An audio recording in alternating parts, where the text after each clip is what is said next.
For more on the latest developments in Myanmar, we're now joined via Zoom live by Mabrur Ahem, who's the director for the international human rights organization Restless Beings. Mabrur, always good to talk to you. Thanks so much indeed for joining us. How significant is seeing Aung San Suu Kyi for the first time since the coup today? Thank you for having me. In terms of your question, I think it is quite significant in the sense that for the morale of a lot of Myanmar people, this is a bit of a sea change from what the last few months have been like, essentially with the military having this kind of smoke and mirrors effects that they've had through, lots of secrecy and lots of opaque policy and behavior and commands that have come. So to see Suu Kyi, in essence, taking the stand to offer her side in the case for a lot of people within Myanmar is quite hopeful.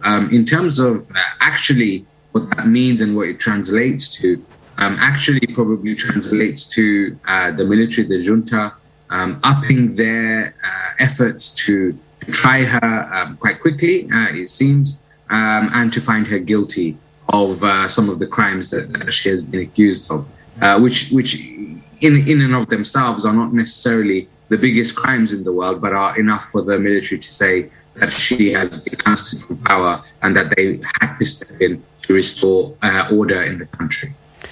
Is this not yet again another miscalculation by the military? I mean, Suu Kyi became popular because of how they treated her for years. And she's proved that at the polls with the landslide victory. Surely imprisoning her or doing anything to her will inflame the people even more. I think, to be honest with you, it seems absolutely inevitable that the country is going down the path of civil war. As you kind of mentioned in your intro, there is now a People's Defense Force, which is, if you like, the National Unity Government's self-proclaimed army or voluntary army that is supposed to overthrow the Tatmadaw, the Burmese military. And that only really means one thing. The NUG, the National Unity Government, is offering as much international support as it possibly can. Essentially, probably bringing in money and funds as well, actually money and funds, in an attempt to bring together some sort of legitimacy to their command and control to attempt to overthrow the junta. And like I said, to be honest with you, it looks like a civil war is on the horizon. And as ever in these sorts of situations, circumstances, the power play between the junta and the NLD, Suu Kyi, and like with the National Unity Government, will eventually lead to death and destruction and much bloodshed by Myanmar people. And as ever, like I said, as well as the civilian cost, which is the most expensive. Before Suu Kyi was arrested and is essentially taken out of public view, she was very definitely the face and the voice of the march towards democracy and against the military. However, by her being put away, one sees and gets a sense that there's a people-led revolution taking place, and so that even if you take out Suu Kyi, the people have already started on a march on their own, haven't they? To an extent, I agree and I disagree in equal measure. Firstly, although Suu Kyi's winning ticket, if you like, back in 2015, back in 1990, anti-junta, anti-military, we know in her last year, especially, after the Rohingya genocide, she actually went to the International Court of Justice, representing not only the junta but also the civilian government, as the face of essentially a genocide committing state. And so she was willing to take the stand and take the fall to some degree. So you could argue very conceivably that she was in bed with the military and in consort with the security forces as well, who committed this genocide. And so for her now to be taken out of the equation by the military, and almost for the military to say, actually, well, we're taking back control, while Suu Kyi's popularity will rise to some degree and her notoriety rises to some degree. As you said, the people's movement is strong, and it's the one that's developed momentum. But she still does hold a lot of power strings amongst the National Unity Government, because it is heavily backed by the largest party within Burma.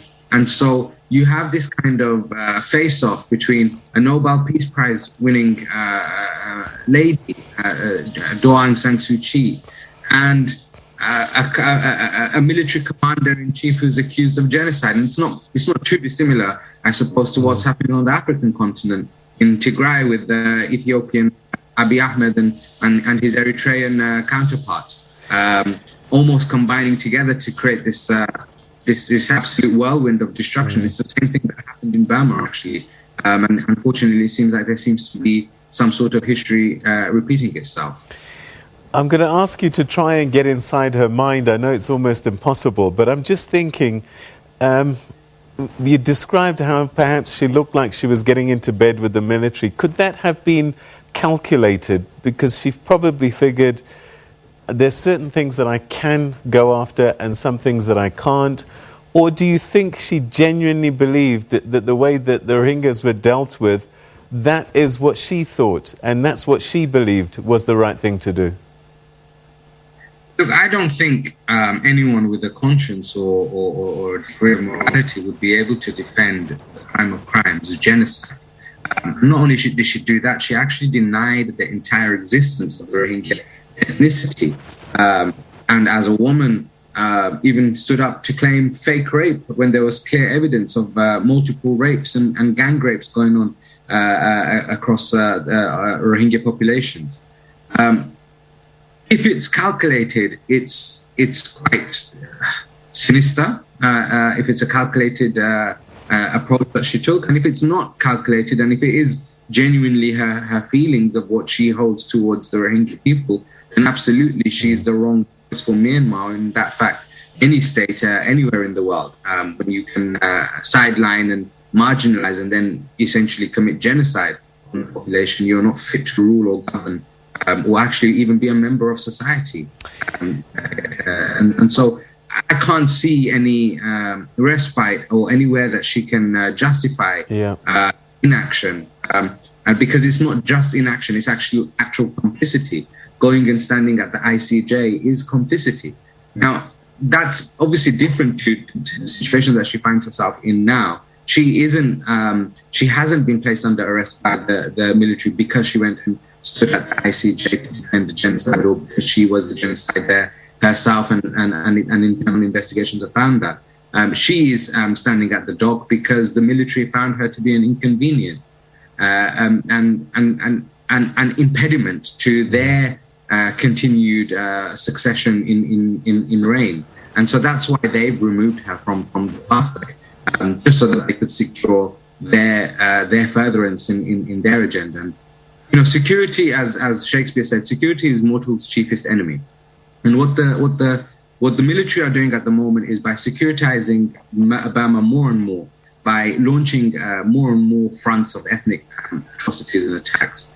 They're simply digging themselves a bigger grave, because, like I said, and as you've mentioned as well, the tide has turned in Burma, and there is a popular support for some sort of change and some sort of uprising. That probably is going to translate into civil war.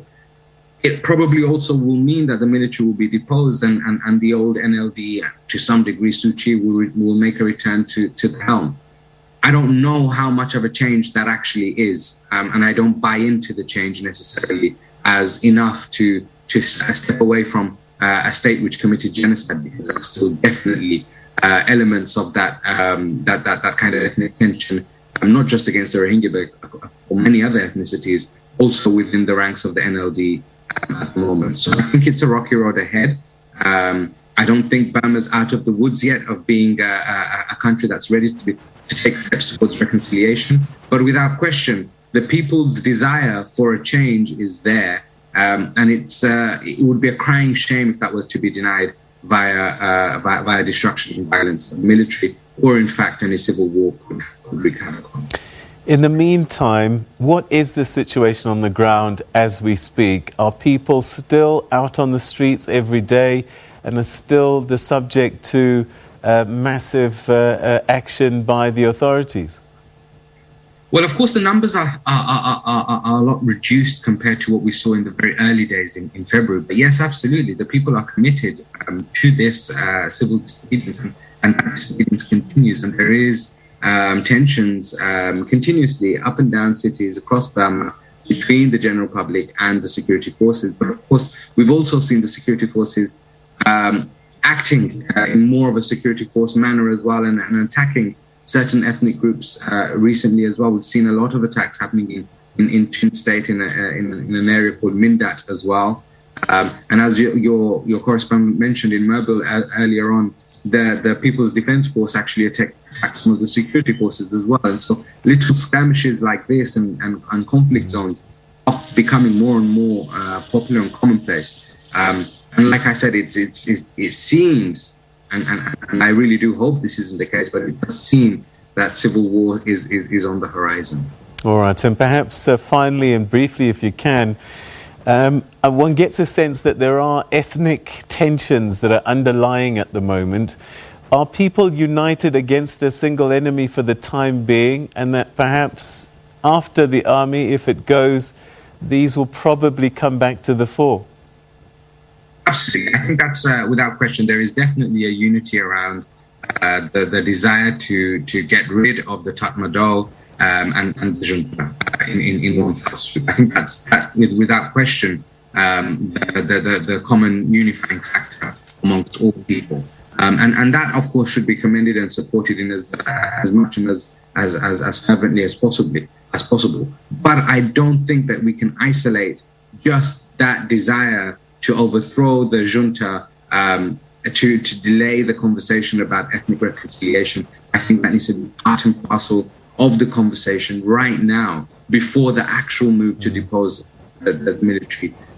Because otherwise, what happens is you are just removing one majoritarian class, if you like, the military class, for another majoritarian class, which would be the Bama-led class as well. And that just leaves too many opportunities for further ethnic disunity in the future. And at a time where change is likely to happen, it's better to address these things. And I think that's generally what a lot of young people inside Burma, a lot of the diaspora, leaders amongst the diaspora are also calling for. There are good people within the NUG, people like Dr. Sasa, who is also asking for the same sorts of things. And I think that's really what the international community wants as well. So I think before there's any more definitive action, that is something that definitely needs to be settled, and that then needs to become part of the narrative of the change that Burma wants to see for itself going forward. Okay, Mabrur Ahem, we're going to have to leave it there. Your insights are always greatly appreciated. Thank you very much indeed for your time. Thank you, Peter.